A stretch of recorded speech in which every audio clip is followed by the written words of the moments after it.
Gadis SMP berusia 13 tahun yang sudah dilaporkan hilang selama sekitar 11 hari, akhirnya ditemukan di tangki air yang tak jauh dari rumahnya, namun sudah dalam keadaan tidak bernyawa. Hai guys, selamat datang di channel Wow Ternyata. Kim Gil-tae adalah seorang pria yang lahir di Busan pada tanggal 19 Mei 1977.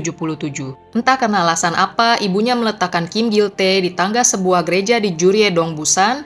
Namun untungnya ia ditemukan dan diadopsi oleh seorang pria bernama Kim yang sebenarnya sudah memiliki 2 orang putri.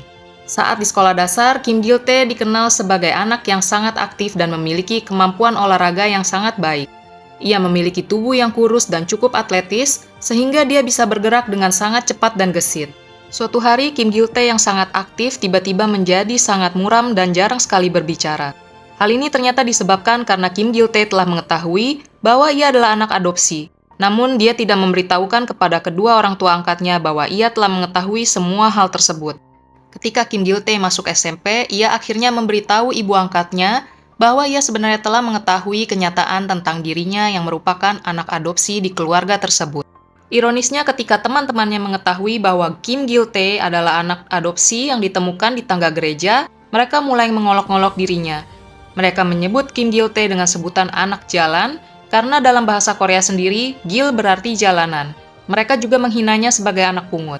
Sejak itu, Kim Gil-tae sangat membenci namanya, sehingga akhirnya ia mengubah nama panggilannya dan ingin disebut sebagai Sang-tae.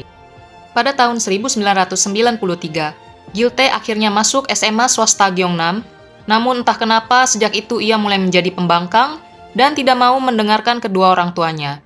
Gil-tae bahkan sering tidak masuk sekolah, dan setelah 1 tahun di SMA, akhirnya Gil-tae di-drop out dari sekolahnya. Guru SMA Gil-tae mengingat Gil-tae sebagai anak yang sangat lincah dan gesit. Sayang sekali kelincahannya dipergunakan untuk hal-hal yang tidak baik. Bahkan di tahun 1994, Gil-tae ditahan di penjara remaja atas tuduhan pencurian yang ia lakukan. Seolah tidak jera dengan perbuatannya, setelah bebas Gil-tae malah melakukan tindakan yang lebih ekstrim lagi. Pada tahun 1997, Gil-tae melakukan percobaan perudalan paksa kepada seorang anak kecil berusia 9 tahun, sehingga ia dipenjara selama 4 tahun. Hanya berselang 1 bulan kemudian setelah pembebasannya di tahun 2001, ia kembali ke jalanan dan melakukan perudalan paksa terhadap seorang wanita berusia 30 tahunan yang baru saja pulang kerja di malam hari. Kali ini Gil-tae menculik wanita tersebut dan menahannya selama 10 hari di kamarnya. Beruntungnya sang wanita mendapatkan kesempatan untuk kabur ketika Gil-tae tengah mabuk dan tertidur. Wanita tersebut langsung melarikan diri ke kantor polisi dan melaporkan tindakan Gil-tae kepadanya sehingga Gil-tae akhirnya mendapatkan hukuman 8 tahun penjara. Gilanya, Gil-tae bahkan tidak merasa bersalah dan ia menganggap sang wanitalah yang telah menggodanya dengan memberikan tatapan yang seduktif. Gil-tae hanya ditahan selama 8 tahun karena menurut para juri sang korban tidak mengalami luka apapun selain mendapatkan perudalan paksa. Selama di penjara, Kim Gil-tae masih dikenal sebagai pribadi yang muram dan penyendiri. Ia juga sering menunjukkan temperamen yang buruk dan sering memberontak serta membuat keributan, hingga ia akhirnya dikenakan tindakan disipliner dan dimasukkan ke sel isolasi sebanyak 7 kali karena perangai buruknya. Kim Gil-tae dinilai memiliki gangguan kejiwaan, sehingga akhirnya ia dipindahkan ke penjara Jinju yang memiliki fasilitas perawatan khusus selama sekitar 2 tahun. Setelah bebas, Kim Gil-tae sempat bekerja dan tinggal di sebuah tempat kontainer. Namun hanya selang beberapa bulan kemudian, ia berkata kepada rekan kerjanya kalau ia harus pergi. Di sini tidak diketahui pasti apakah ia dipecat atau berhenti dari pekerjaannya, namun ia sempat menitipkan beberapa barangnya kepada rekannya tersebut. Mantan rekan kerja Gil-tae inilah yang akhirnya membeberkan bahwa dalam barang yang Gil-tae titipkan kepadanya, ditemukan barang yang mencurigakan yaitu sebuah diary yang sepertinya milik anak kecil. Setelah itu, Gil-tae kembali ke jalan dan mencari wanita untuk memuaskan nafsunya. Kali ini Gil-tae merudal paksa seorang wanita berusia 20 tahunan, namun wanita itu sempat memohon kepada Gil-tae untuk membebaskannya, dan ia berjanji tidak akan memberitahukan siapapun tentang tindakan rudal paksa yang telah Gil-tae lakukan kepadanya. Dan entah mengapa Gil-tae pun akhirnya membebaskan wanita itu, sehingga kemudian sang korban bisa melaporkan Gil-tae ke polisi. Setelah mengetahui bahwa dirinya telah menjadi buronan polisi, Gil-tae akhirnya kembali ke kampung halamannya dan ia tinggal di sebuah kamar rooftop. Di Korea biasanya kamar yang berada di rooftop atau atap sebuah bangunan apartemen atau villa yang biasa disebut oktapbang, ini akan disewakan dengan harga yang lebih murah. Mungkin karena kamar di rooftop itu terasa jauh lebih dingin saat musim dingin, dan jauh lebih panas juga saat musim panas dibandingkan dengan kamar-kamar lainnya. Karena letaknya yang berada di atap, biasanya orang tidak akan sadar ketika ada seseorang yang menyelinap masuk dan tinggal di sana untuk berbulan-bulan sampai ada orang yang mengeceknya ke atas.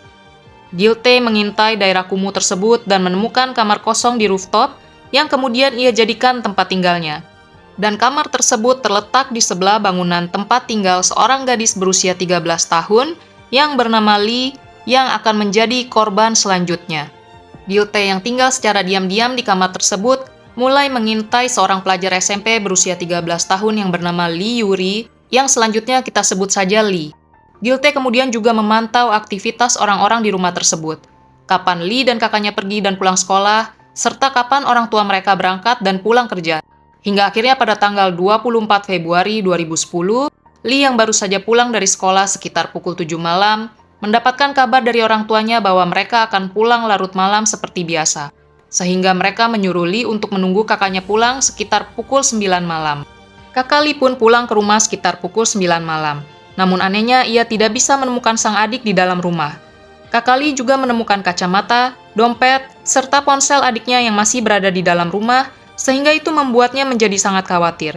Sebab diketahui bahwa sang adik memiliki mata kiri yang tidak bisa melihat dengan baik tanpa kacamata, sehingga sangat mustahil jika adiknya pergi keluar tanpa menggunakan kacamata. Kakak Lee kemudian memberitahukan tentang hilangnya sang adik kepada orang tua mereka, sehingga akhirnya orang tua mereka pun langsung melaporkan kepada polisi setempat dan menyatakan Lee sebagai orang hilang. Polisi pun menemukan bahwa kaca kamar mandi keluarga Lee telah dibobol, serta mendapatkan jejak kaki orang asing di TKP, sehingga mereka akhirnya menyimpulkan bahwa hilangnya Lee adalah sebuah kasus penculikan. Polisi pun kemudian melakukan investigasi resmi pada tanggal 27 Februari, dan pada tanggal 1 Maret mereka menyebut Kim Gil-tae sebagai terduga pelaku pada kasus ini, setelah mereka menemukan sidik jari Gil-tae dan bukti lain di rumah korban. Pada awalnya, polisi percaya diri dapat menemukan Lee Yuri dalam keadaan hidup, mengingat sebelumnya semua korban dari Kim Gil-tae selalu dilepaskan hidup-hidup olehnya.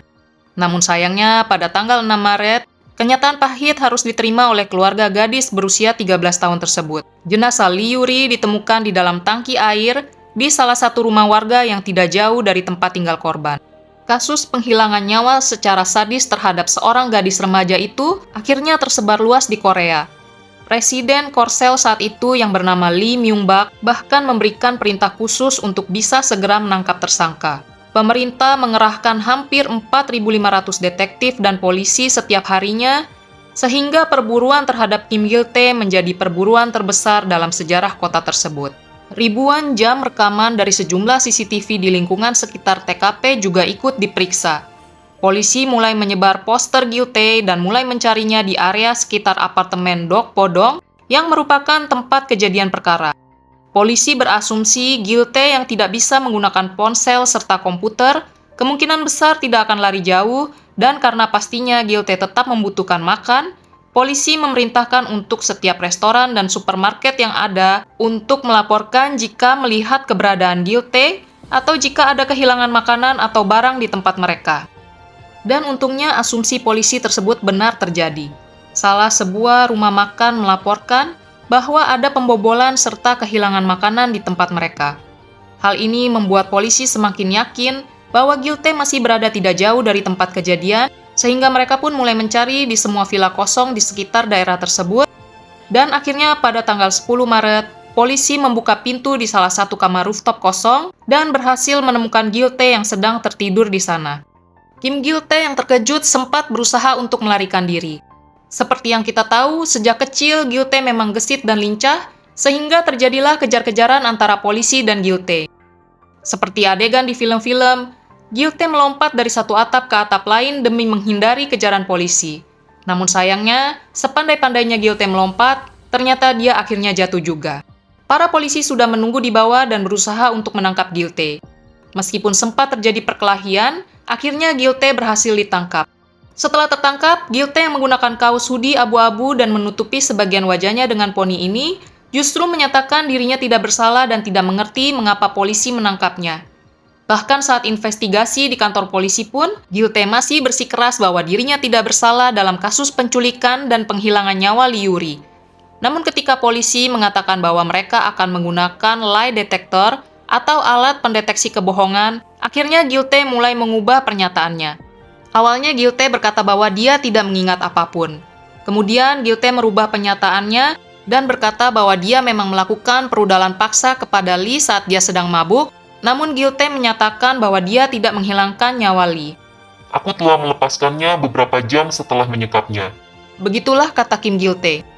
Namun setelah polisi memberikan bukti adanya DNA Kim Gilte pada tubuh Lee dan sidik jarinya di plastik tempat barang-barang Lee yang ikut dibuang ke tangki air, Gilte kemudian mengubah lagi pernyataannya menjadi, Saat itu aku terlalu mabuk. Ketika aku bangun, yang aku ingat gadis itu sudah berada di sampingku, dan kemudian aku memutuskan untuk menghilangkan nyawanya dengan Dan setelah itu aku kembali pingsan, dan hal berikutnya yang aku ingat adalah aku berjalan ke tangki air. Namun menurut hasil investigasi polisi, Gilte masuk ke dalam rumah Lee melalui jendela kamar mandi yang menghadap keluar bangunan. Kemudian ia menculik Lee dan membawanya ke kamar kosong, tempat ia merudal paksa Lee dan menghabisi nyawanya. Setelah mengetahui Lee sudah tidak bernyawa, kemudian Gilte membawa jasad Lee dan memasukkannya ke dalam kantung plastik dan kemudian memasukkannya ke dalam tangki air warga. Lalu Gilte menutupi jasad wanita tersebut dengan bubuk kapur dan batu bata, lalu menutup kembali tangki air tersebut. Kim Gilte dinyatakan bersalah di pengadilan dan dijatuhi hukuman mati pada tanggal 9 Juni 2010 atas kasus tersebut. Namun dalam prosesnya, ia sempat mengajukan banding. Pada bandingnya, ia mengatakan bahwa ia dibuang sejak bayi, dan ia mengetahui bahwa ia adalah anak adopsi sejak masa kanak-kanak. Gilte juga berkata bahwa ia merasa kesepian dan mengalami perundungan oleh teman-temannya, sehingga ia mempertanyakan alasan keberadaannya di dunia ini. Dari pernyataan tersebut, juri menilai adanya salah pola asuh dan adanya gangguan kejiwaan, sehingga membuat mereka akhirnya mengurangi hukuman Kim Gilte menjadi hukuman seumur hidup. Tentu saja hal ini sangatlah tidak adil bagi orang tua Liuri dan juga sangat menyakitkan bagi orang tua angkat Kim Gilte. Namun hal yang lebih menyakitkan adalah adanya orang-orang yang justru mengagumi Kim Gilte, bahkan sampai membentuk fans club yang memiliki pengikut lebih dari 2.000 orang, di mana mereka memberikan semangat di berbagai forum dengan berkata, "Mari belikan dia makanan yang lezat untuk dikirimkan ke penjara." Mereka juga membuat gambar-gambar yang menunjukkan Gilte yang sedang menculik korbannya dan menyebarkannya.